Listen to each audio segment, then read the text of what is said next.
दोस्तों नमस्कार। Colonel Ajay CO Ajay स्टो money group first global astro finance digital channel से आपसे मुखातिब होता हूं। आज है 5 नवंबर सन 2024 मंगलवार। दोस्तों खबर निकल के आ रही है कि मूंगफली के निर्यात में महत्वपूर्ण वृद्धि हुई है, लेकिन कीमतों में गिरावट है। जानिए पूरी रिपोर्ट विस्तार से। इससे पहले हम आगे चलें, आपसे एक विनम्र अनुरोध, यदि आप हमारे चैनल पर नए आए हैं, पहली बार आए हैं और चैनल को सब्सक्राइब नहीं किया है, यदि चैनल पसंद आए तो ही सब्सक्राइब कीजिएगा। साथ साथ लाइक और बेल आइकन को पुश कीजिएगा ताकि हर नोटिफिकेशन आप तक सबसे पहले पहुंचाई जा सके। जानिए रिपोर्ट विस्तार से। दोस्तों खबर निकल के आ रही है कि पहली छमाही के दौरान यानी पहले 6 महीने के दौरान मूंगफली के निर्यात में बढ़ोतरी होने के समाचार हैं। केंद्रीय वाणिज्य मंत्रालय के अधीनस्थ निकाय कृषि एवं प्रसंस्कृत खाद्य उत्पाद निर्यात विकास प्राधिकरण, जिसे एपीडा कहते हैं, के आंकड़ों से पता चल रहा है कि पिछले साल के मुकाबले चालू वित्त वर्ष की पहली छमाही में भारत से मूंगफली का निर्यात प्रदर्शन बेहतर रहा।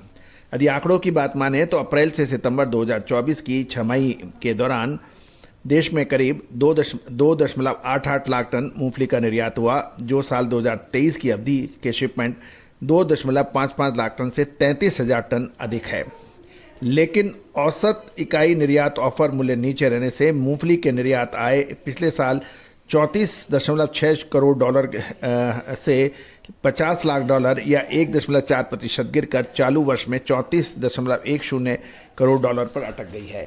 यानी लगभग बात करें तो 33,000 टन मूंगफली का निर्यात अप्रैल से सितंबर 2023 के दौरान अधिक हुआ, लेकिन निर्यात मूल्य, क्योंकि पिछले साल के मुकाबले मूंगफली के दाम कम होने की वजह से लगभग 50 लाख डॉलर की कम कमाई हुई। यदि आप प्रतिशत में देखें तो 1.4% माना जा रहा है और ये 34.10 लाख डॉलर पर अटक गई है, जो पिछले साल 34 करोड़ 60 लाख डॉलर थी। यानी लगभग 50 लाख डॉलर का मूल्य में नुकसान है।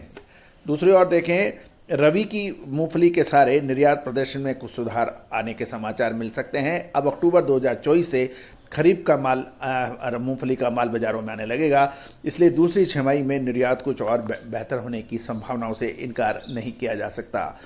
दोस्तों उम्मीद है कि सभी जानकारियां आपके लिए रोचक और बढ़िया रही होंगी। याद कीजिएगा, तिलहन के अंदर चाहे सोयाबीन हो, सरसों हो, मूंगफली हो, कैस्टर हो या फिर तिल, इन सभी पर हमने आपको अपडेट पूरे दिए हैं। पाम तेल, सूरजमुखी तेल के ऊपर भी हमने आपको लगातार अपडेट और शानदार दिए।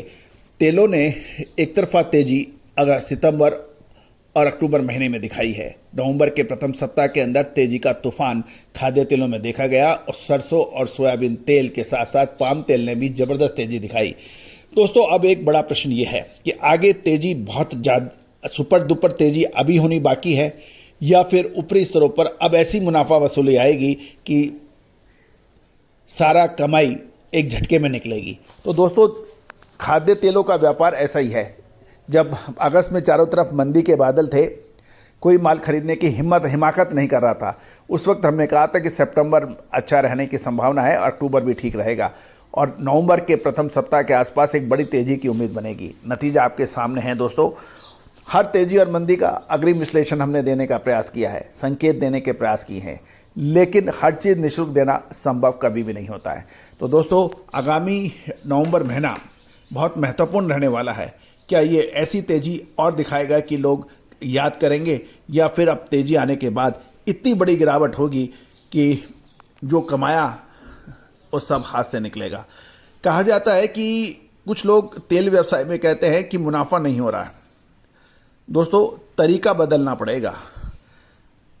पेड़ वही होगा, पत्ते आते रहेंगे जाते रहेंगे, जड़ें वहीं रहेगी। उसी के प्रकार व्यवसाय व्यापार वहीं रहता है, लेकिन तौर तरीके बदलने पड़ते हैं, तभी वो फलता और फूलता है। और दोस्तों खाद्य तेलों के व्यापार में विश्लेषण सबसे महत्वपूर्ण है। आपके पास पैसे की कमी नहीं है, साख की कमी नहीं है, व्यापार की कमी नहीं है, लेकिन आप गलत समय पे माल खरीदने और बेचने से न केवल कमाई का नुकसान होता है, अपितु घर से भी पैसा जाता है। तो दोस्तों विशेष विश्लेषण के लिए आप संपर्क कर सकते हैं, नंबर आपके स्क्रीन पे दिए हुए हैं। All the very best, good luck, happy trading.